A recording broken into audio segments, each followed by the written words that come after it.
1 Samuel, chapitre 22. David partit de là et se sauva dans la caverne d'Adullam.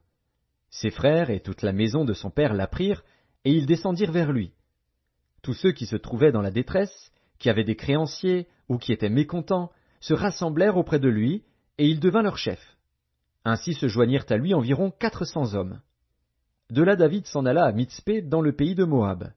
Il dit au roi de Moab, « Permets, je te prie, à mon père et à ma mère de se retirer chez vous, jusqu'à ce que je sache ce que Dieu fera de moi. » Et il les conduisit devant le roi de Moab, et ils demeurèrent avec lui tout le temps que David fut dans la forteresse. Le prophète Gad dit à David, « Ne reste pas dans la forteresse, va-t'en, et entre dans le pays de Juda. » Et David s'en alla, et parvint à la forêt de Héretz. Saül apprit que l'on avait des renseignements sur David et sur ses gens.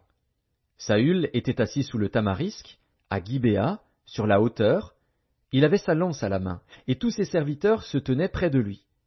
Et Saül dit à ses serviteurs qui se tenaient près de lui, « Écoutez, Benjamites, le fils d'Isaïe vous donnera-t-il à tous des champs et des vignes?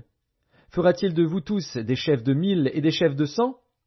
Sinon, pourquoi avez-vous tous conspiré contre moi, et n'y a-t-il personne qui m'informe de l'alliance de mon fils avec le fils d'Isaïe?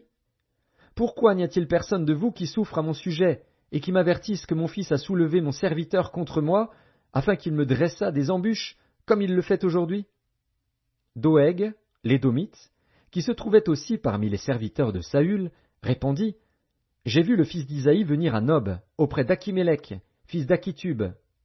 Akimélec a consulté pour lui l'Éternel, il lui a donné des vivres et lui a remis l'épée de Goliath, le Philistin. » Le roi envoya chercher Akimélec, fils d'Akitub, le sacrificateur, et toute la maison de son père, les sacrificateurs qui étaient à Nob. Ils se rendirent tous vers le roi. Saül dit, « Écoute, fils d'Akitub. » Il répondit, « Me voici, mon seigneur. » Saül lui dit, « Pourquoi avez-vous conspiré contre moi, toi et le fils d'Isaïe? Pourquoi lui as-tu donné du pain et une épée, et as-tu consulté Dieu pour lui, afin qu'il s'élevât contre moi et me dressât des embûches, comme il le fait aujourd'hui? » Akimélec répondit au roi, « Lequel d'entre tous tes serviteurs peut être comparé au fidèle David, gendre du roi, dévoué à ses ordres et honoré dans ta maison? Est-ce aujourd'hui que j'ai commencé à consulter Dieu pour lui? Loin de moi! Que le roi ne mette rien à la charge de son serviteur ni de personne de la maison de mon père, car ton serviteur ne connaît de tout ceci aucune chose, petite ou grande. » Le roi dit, « Tu mourras, Akimélec, toi et toute la maison de ton père. » Et le roi dit aux coureurs qui se tenaient près de lui, « Tournez-vous, et mettez à mort les sacrificateurs de l'Éternel.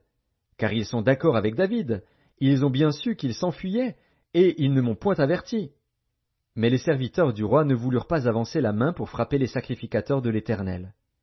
Alors le roi dit à Doeg, « Tourne-toi, et frappe les sacrificateurs. » Et Doeg, l'Édomite, se tourna, et ce fut lui qui frappa les sacrificateurs. Il fit mourir en ce jour 85 hommes portant l'éphod de lin. Saül frappa encore du tranchant de l'épée Nob, ville sacerdotale, hommes et femmes, enfants et nourrissons, bœufs, ânes et brebis tombèrent sous le tranchant de l'épée. Un fils d'Akimélec, fils d'Akitub, échappa. Son nom était Abiatar. Il s'enfuit auprès de David, et lui rapporta que Saül avait tué les sacrificateurs de l'Éternel. David dit à Abiatar, « J'ai bien pensé ce jour même que Doeg, l'Édomite, se trouvant là, ne manquerait pas d'informer Saül. C'est moi qui suis cause de la mort de toutes les personnes de la maison de ton père. Reste avec moi, ne crains rien, car celui qui cherche ma vie cherche la tienne. Près de moi tu seras bien gardé. »